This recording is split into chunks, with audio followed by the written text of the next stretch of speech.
Respect Vlad TV conglomerate, motherfuckers.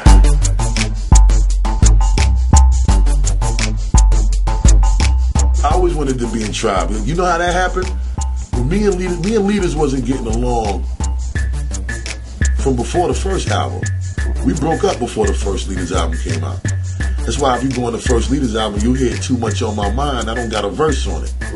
Them niggas had started recording the project without me.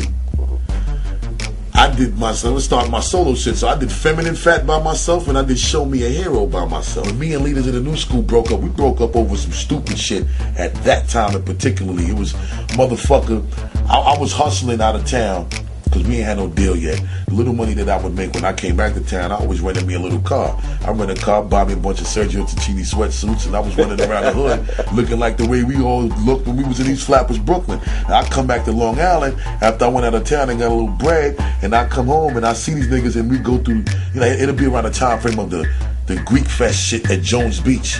I rented a car one time, and you know, niggas are trying to make orders to me to come pick them up, and I gotta do this and I gotta do that, and if I don't come get them, I ain't really representing Leaders of the New School. So you know the Jedi mind trick bullshit, because niggas ain't had no ride to go. So I was like, you know what, man? I'll do that if y'all niggas contribute to the rental car fee. But then you can give me orders. You can't give me no orders if you ain't contribute to the rental car fee. So if I find me a nice little broad, I'm gonna go snatch that up, and I might move around with that. And unfortunately, I ain't stockpiling a bunch of niggas in the V. If I could ride around with a bitch that's gonna give me some head while I'm spinning the vehicle around, that's gonna be what that is. So I ended up not going to get them, because I ended up finding me a nice little shorty that was appreciating the kid quite thoroughly that day. And that was the end of Leaders of the New School? That was the end of the Leaders of the New School before we got the deal. Over a ride? Over a ride to the Greek Fest at Jones Beach. Damn. We had a show at this club called Payday in the Lower East Side of Manhattan. Jessica Rosenbaum and Amanda Shed Demi. And Dante was leaving Tommy Boy at the time. And he saw us perform there. He wanted to sign us that night, but he was like, yo, I'm going through my renegotiation with Elektra, and you know, when I finish doing my shit, I'm gonna set up a meeting with y'all. Long story short, 6-7 months passed by, we ain't heard from no Dante. The group broke up before Dante gave niggas a call.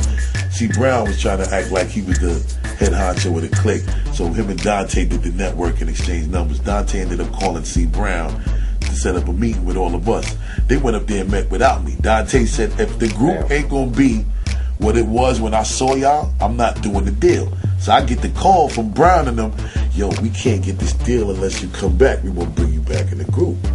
I'm like, all right, but I'll come back. But the one stipulation I got is I done started recording some solo shit that I'm falling in love with. And you know, them niggas was like, well, we recorded some shit without you too. So I was like, okay, so let me use my 2 joints. Y'all use y'all joint without me. And that'll be 3 songs in on the Leaders of the New School album off the top. We already got a jump start. Niggas had to agree in order for me to rock. I got down, we did the deal, and then that gave birth to Leaders of the New School. I would always leave Leaders of the New School after a beef. Call Q-Tip, call Jerobi, find out where them niggas was at. I burst straight to the Battery Studio location where they was working at. And that's how come I ended up on so many Tribe records, whether I was with Leaders or I wasn't. 1-2 shit by myself. Oh My God by myself. Wild Hot on the Rhyme and Reason soundtrack. Ill Vibe on The Coming. Like, I got so many cameos with Tribe that wasn't with Leaders, because not only was they always embracive of me when I was going through my frustrations with the group, but the motherfuckers always considered me family. So I was like, you know what? Fuck that. This is the group I want to be in. Right.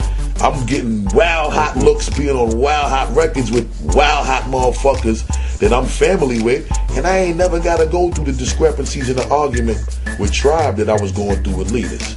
You know what I'm saying? Everybody respected everybody's role. Niggas knew in Tribe, when Busta Rhymes got on the record, it was going to turn the shit from whatever level it was at to level 2 million. And nobody was trying to compete with that in Tribe. And Leaders of the New School, nobody wanted to accept that they wasn't at level 2 million all the time. So now you got 3 motherfuckers who believe they at level 2 million fighting to prove to the next motherfucker that whatever level 2 million they think they was on ain't as powerful as the level 2 million that you knew you was on. And that ego shit just was the death of the group. That shit was the disease of the group. Yo, we used to bloody each other up before we got on stage. Damn. Me and Brown used to fist fight and be bleeding at the mouth before we get on stage, and then get on stage and be sucking and swallowing the blood in your busted lip while performing, so the audience wouldn't see the blood leak from your mouth. Damn. And smile in front like everything is good, and then get back off stage and finish the fight. Y'all keep in mind that this is not the big Busta Rhymes. Yeah, but back then he was a lot skinnier. Right now, motherfucker, C might be missing a head right now. Nah, but you know, it's crazy that when you reflect back on the shit, it's like, you know, it wasn't nothing where we was really trying to really hurt each other. But, you know, motherfuckers was young and we was on our hothead shit. We wasn't rational. Everybody was trying to fight for the shine. And, you know, it was just what it was. But, you know, it helped build and create motherfucker to be who he ended up becoming, man. And I don't regret a day of none of that shit. You know what I mean?